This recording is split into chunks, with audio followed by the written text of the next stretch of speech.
जंहिं औरत जो घर फिटण वारो हूंदो आहे न, अञा फिटियो न आहे, फिटण वारो थींदो आहे, त पोइ हुनखे सलाह मशवरो ॾियण जे लाइ काफ़ी इंसाननि जे रूप में शैतान ईंदा आहिनि, जेको औरत खे बरगलाईंदा आहिनि, मशराईंदा आहिनि। छाजे लाइ तूं पाण खे एतिरो परेशान कयो आहे? छा भला तोखे भार न खाराईंदे? छा भला तोखे माउ न खाराईंदी? छा भला तोखे पीउ न खाराईंदो?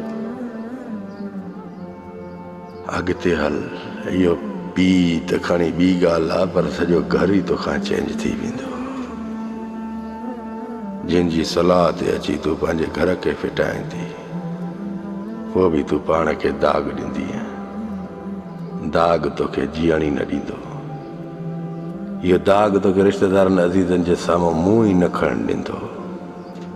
अहिड़ी ॻाल्हि ॿुधाए, जेके तोखे सलाह मशवरो ॾींदा उहे बि तुंहिंजा अज़ीज़ हूंदा, पर तोखे सलाह मशवरो ॾेई तुंहिंजो घर पूरे तरीक़े सां माना तबाह ऐं बर्बादु करे, पोइ इहे वीचारा ॻोल्हिया ई न लभंदई।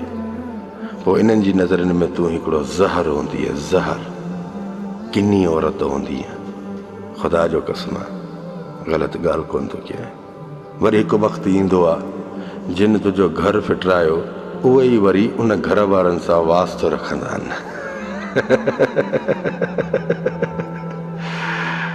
रब्बुल अर्शिल अज़ीम जी इज़त जो कसम आहे, औरत ज़ात सोचे सम्झी कदम खण।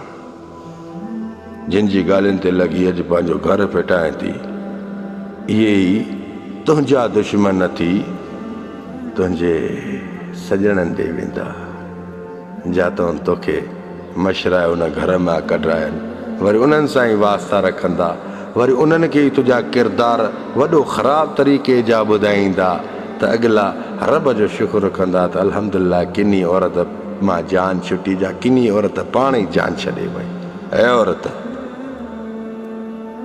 मूंखे भाउ सम्झिजे, मुंहिंजी नसीहत ते अमल कजे।